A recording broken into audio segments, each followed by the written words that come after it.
Good day, podcast community, man. We have a special podcast for you today because 7 o'clock on a Monday, we have a person I don't know who schedules one this late except somebody that's on the move because I get up early and I tell you, what is the old saying? Early bird gets the worm.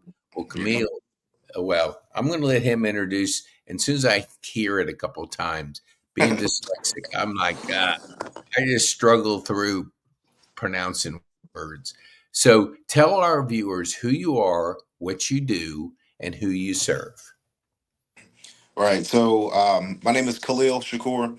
I'm a wrestling coach in Alpharetta, Georgia, and I serve the youth community through mentorship and coaching wrestling. So yeah, that's pretty much what my life is right now. I do personal training as well as my career. So I'm very involved with fitness and just helping out the community with anything health and fitness related. Yeah, I love it. I love it, because I have had numerous guests on and they've gotten to high levels of their athletic performance. And what is one thing that's common with all of them is the dedication, the hard work, and just the mindset you have to get to a level where you are.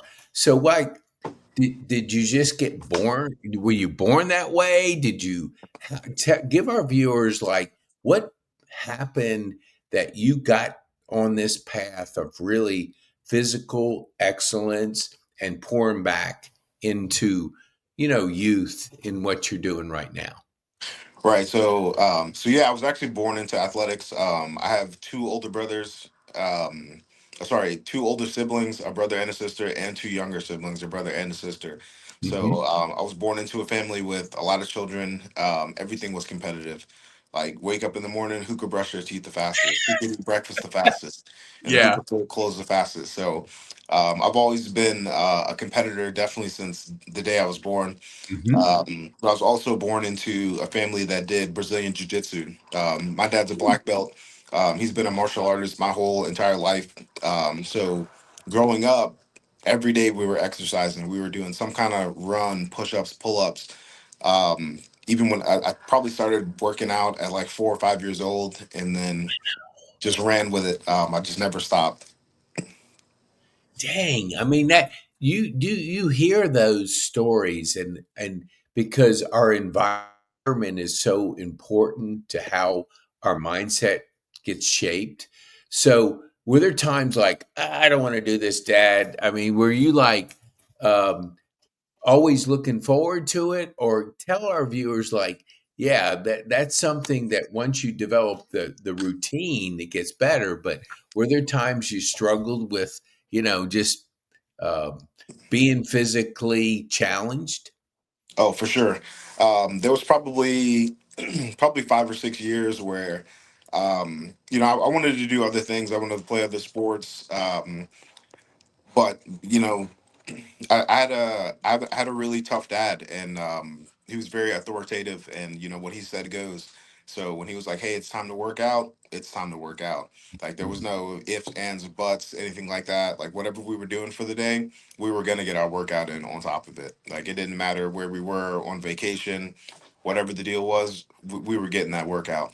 So Mhm. yeah, there was definitely a time where I resisted, and then maybe when I was about maybe like as soon as puberty hit, about 12 or 13, um, I just kind of took off with it on my own, and I realized, hey, I am pretty athletic. And all these workouts been paying off, and that's when I really started to love athletics. But it wasn't until I was about 12. It was definitely forced up until then, but I can look back and say that I have a lot of gratitude that my dad did that and that he put me on a path that that I could run with and have something that I could turn into a career if I needed to, that give me lifelong health habits that are positive. So definitely my dad instilled that in me really young.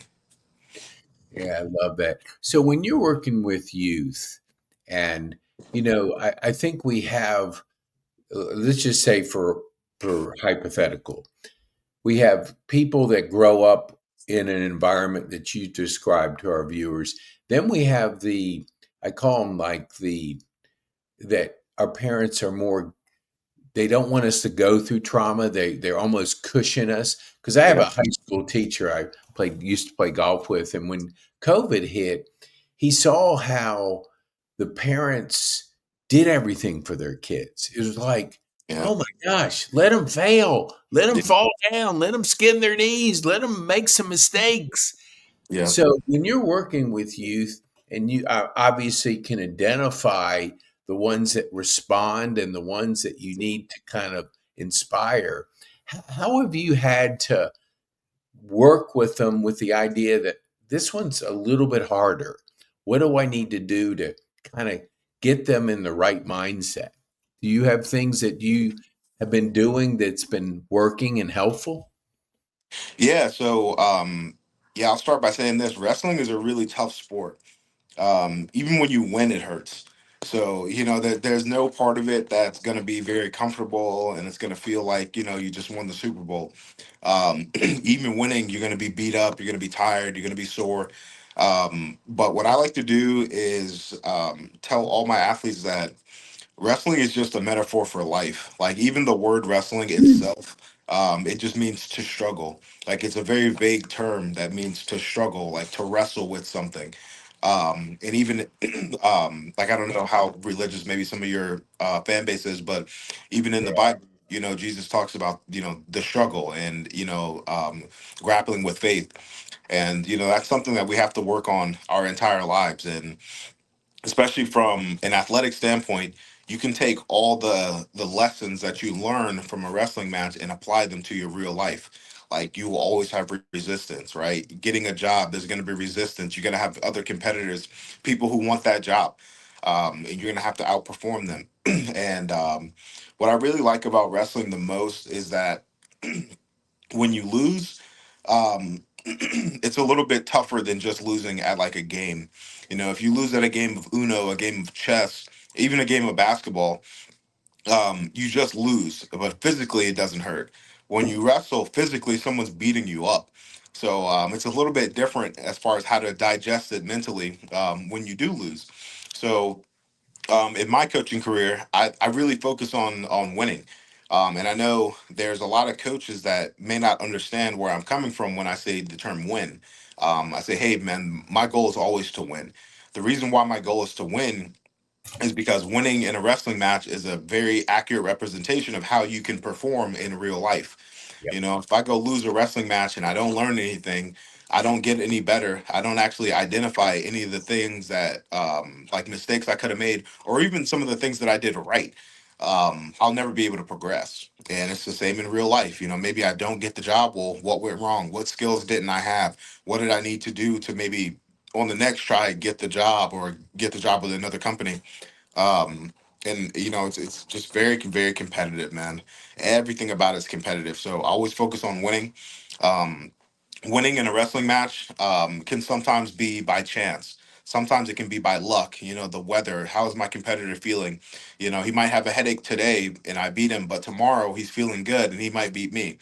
Um so I really like the format of the whole situation where when I win, there's a reason why. It means that I prepared correctly. It means that I did the right things to get to the win.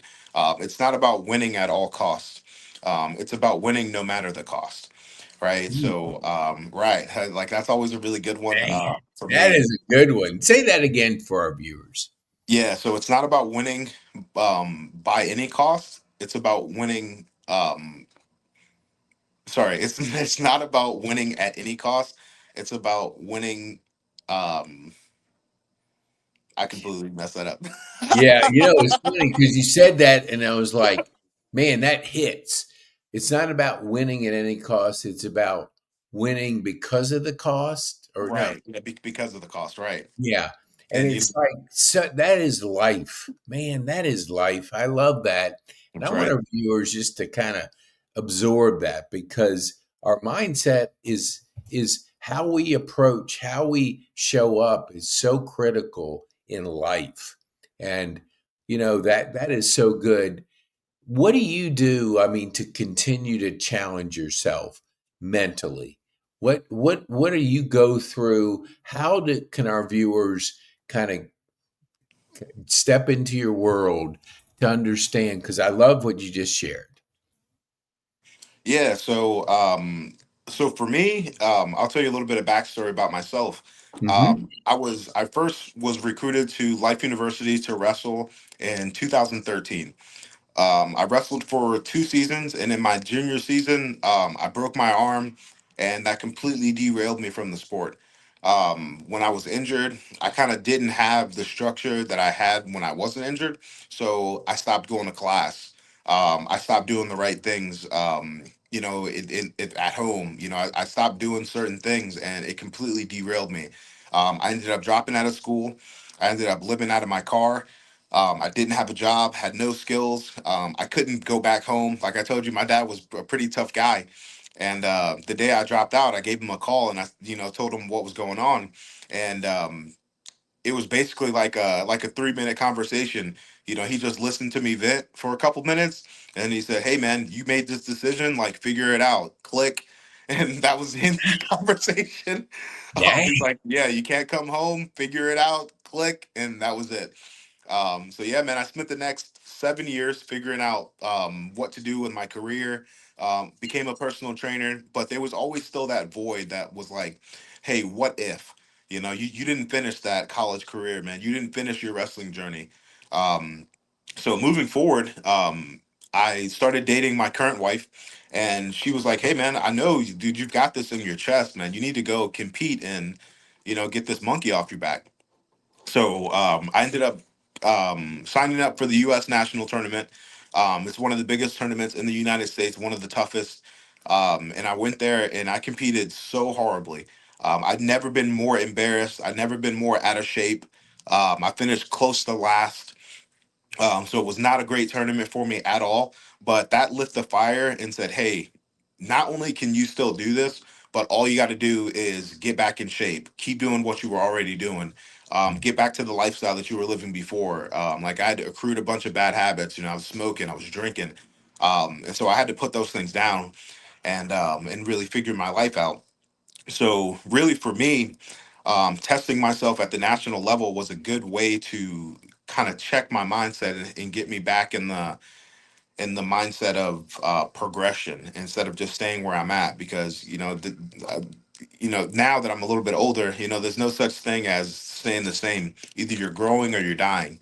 Yep. So like you can only push one direction, and I was definitely dying. So when I made that change and I got my mindset back to competition, hey, these are the things that I need. This is what I need to do. This is the lifestyle that I want to live. Mm-hmm. I went to the U.S. Open, so kind of like they have the U.S. Open for tennis. They Mm-hmm. have the same thing for wrestling. I went there, and then finally, boom! I placed at a national tournament. We trained for a year, and then I placed. And then I trained for another year, and I went back to the same tournament the next year, and I placed again. And then as soon as I placed, I got back home and I got a phone call from the new coach at Life University, Coach Omi Acosta. And he said, "Hey, man, I see that you're out there, you're competing on your own, and you're doing all this stuff, man. Do you want to come back to school and finish your degree and finish your wrestling career?" And man, that was another like 3 minute conversation. I was like, "Yes, I'm in. Like, say no more."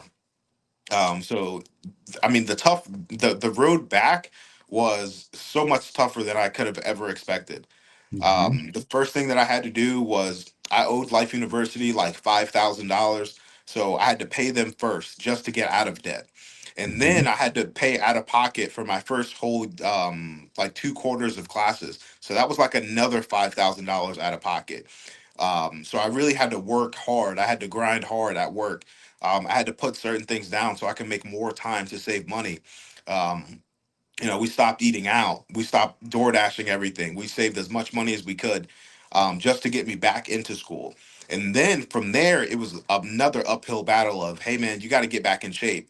Now you're wrestling with these guys who are 18, 19, 20 years old. And bro, you're 30. And so I'm like, I don't recover as fast as those guys, man. We go for a hard workout on Monday. Mm-hmm. On Tuesday, man, I'm still torn up, and those guys are back 100% on Tuesday. So it was really tough getting back into the situation. Um, but one thing I can say is that like doing things that I never thought that I could do, and doing things that were scary at the time, where I didn't know if I could succeed. I didn't know if it would work out. I didn't know if I would even make it through the season. We're running sprints and everything. I'm coming in dead last. My teammates are kind of funny. They gave me a nickname. They started calling me Grandpa. So it's like, yeah, man. That's not a compliment. Yeah, man. So, dude, we're finishing the sprints. I'm finishing dead last. Like, oh man, come on, Grandpa. Speed it up. That is, oh man, if that doesn't Yeah. motivate you, I don't know what would. That's Yes. right, man. I had to get in there with those young guys, man. Show them, hey, I'm not too old to do it. Yeah. I'm not too old to still be out here. So, um, really challenging myself in that way has made me grown exponentially over the years. Not to mention, I still had to keep my full time job at the gym. So I'm still waking up every morning at 4 a.m., just like I did today. I'm at the gym by 5 a.m. I'm training clients all day up until I have to go to class. And then I head out, knock out my classes, go to practice, and then sometimes I got to go back to work, right? Like I'll probably have an hour to pick up my daughter from the bus stop, get her home, get her with her mom, and then boom, I'm back to work. I'm back to practice, um, and doing all the things that I need to do. So really, a college athlete only has two things to do. Keep your grades right and keep your athletics right. For me, that was those two things plus my full time job plus my family. So it was a lot to juggle at once, man. It really was. But I'm so proud that like I got through it, and I'm actually graduating in 2 weeks, so I'll have my bachelor's Whoa. degree. I just took second at the national tournament. So dude, we're doing pretty good, man. I see the light at the end of the tunnel now. Dang, that is, the we talk about struggle, and we talk. We before we went on, we were talking about, and I always like to bring it up because it's you can't say it enough. People. I had a guy that spoke at our Rotary Club, and he was a Army Ranger, achieved high level, and then he transitioned into civilian life, but he talked about PTSD, which we all know what that stands for, post traumatic stress disorder. But he Right. said he was talking about our veterans that lose our purpose, they lose themselves. They just kind of like they don't have that drive that they had when they were in the military. And if we don't get it back, that purpose, like you say, showing up, grinding, I mean, just being the best, you have that purpose, getting that degree, getting, provide you don't have time to sit around because the average person watches 4 hours of TV a day. Yeah, that's a lot. It is. It's just consuming other people's lives. We're born to create. You're creating your life. You're creating your path that's different than most out there. What would you say? Like you wake up at 4 a.m. I love it. I love it. I get up Oh yeah, 3:34. So when that's I right. Every day, out, man. oh jeez. And because I usually go to the gym at 6 after a call I have with my team, but it didn't work out this morning because this was great to have this. This is my workout right now. Oh yeah, So this is tell awesome. tell our viewers, like you've made the dedication, you've shown up, and you're now you said, I see the light at the end of the tunnel. Like when that tunnel, you didn't have much light. What what inside you pushed you to kind of get through the tough times? I mean, when they're calling you grandpa, that's not a compliment. Right. So, It was coming like, from a place of what love, do you, but man, I felt it. yeah, it is. That is so good that the young people will rib on you and give you a hard time. But like when you wake up, like that mindset, what are you doing to keep yourself sharp? And this is the real question. We're the subject of the people we hang around with, and it's absolutely studied that toxic people pull us down. Yeah. So how do you make sure your environment's pulling you up, and what do you do to prepare each day? Because society's negative news, negative this, negative that. How do you prepare yourself? Right. So a couple of different things. I'm glad you mentioned environment because for me that was a big one. Being around the right people. I was incredibly fortunate. After I dropped out of school, I met a man named Charlie Morris. He owns a gym called Morris Fitness, and he Hmm. hired me on. He mentored me. And just like I told you, man, I would show up there at 5 o'clock in the morning, and dude, me and Coach Charlie would hang out until 10 p.m. at night. So every day I'm with him 5 a.m. to 10 p.m. Every single day, man, 7 days a week. So being with him, he was just incredibly positive. He's a great motivator, and anything that you might want to do, he can help you figure it out. Like he's just one of those kind of people where, nothing is ever too impossible. Um, so environment was everything for me. And being around Coach Charlie, like he's like a magnet for people like that. Where I was fortunate to find him, and now I'm that way as well. But I met another 5 or 6 or 7 families and mentors, and I have a guy who helps me out with my finances. I have a woman who let me live in her basement when I couldn't afford a place to live. Just so many families that really poured into me when I really needed it, and I just can't be more grateful for that. But moving forward, kind of taking it on my own, there was a lot of things that I did. One of the most effective things, like the simplest, most effective things, was I stopped listening to negative music. I deleted all the negativity off of my social media accounts, and I just started listening to podcasts every single day. I still do it now. There's a couple of podcasts that I really, really love, and I have watched every single episode. When they come out with a new one, I'm on it, and that really really helps me get my mind right, especially for practice. There's a couple of different podcasts that talk about motivation. They talk about faith. They talk about just like grit and self-efficacy, and that's another thing that I really like. I'm big on self-efficacy. I know that's a term that most people don't really understand, Hmm. and they kind of think it's the same as self-confidence, but efficacy is a little bit different. For me, efficacy is like the measure of how much you believe that you can succeed at anything of your choosing. So it's like if I believe that I could learn how to juggle, then I'll be able to put effort into it. If I don't believe that my hands physically can juggle 3 balls, then I'll never be able to get the motivation to do it. Um, so for me it was like, hey, you got to believe that you can be successful. You have to believe that you can compete. You have to believe that, because at the time, my finances were in the trash, man. They were horrible. I had to believe, hey man, you can drive a nice car. Hey man, you can have a nice home. You can have a savings account. You can have retirement. You can learn how to invest. And definitely doing that and doing it the small way, and kind of doing little things every single day to get me in that mindset, it helped out profoundly. There was about a span of maybe 2.5 years where I would just collect these pennies. Where actually, man, I lived in my sister's apartment. Hmm. Another time, dude, I had no money. So I had told my sister she had a 1 bedroom apartment, but she's a traveling nurse. So she'll be gone for 3 months and then be home for a week and a half, and then be gone for 6 months and then be home for, 2 weeks.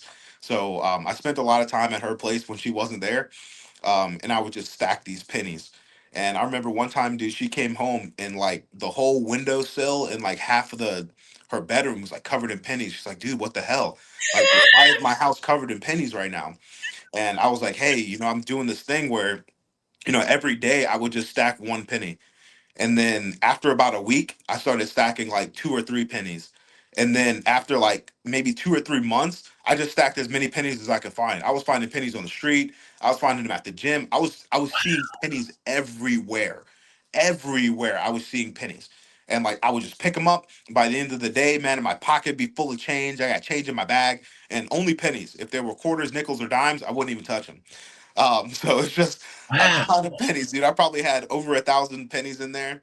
So, it didn't add up to a ton of money, but it was just knowing that I could collect it, knowing that, hey, every single day I'm adding a little bit more to the bucket. And like, after a while it was overwhelming. And it's the concept of compound interest that really hit me. It was like, Yeah. hey man, it's not about what you do every day, it's about how it compounds every day, because 1 plus 1 doesn't equal 2, 1 plus 1 actually equals 4.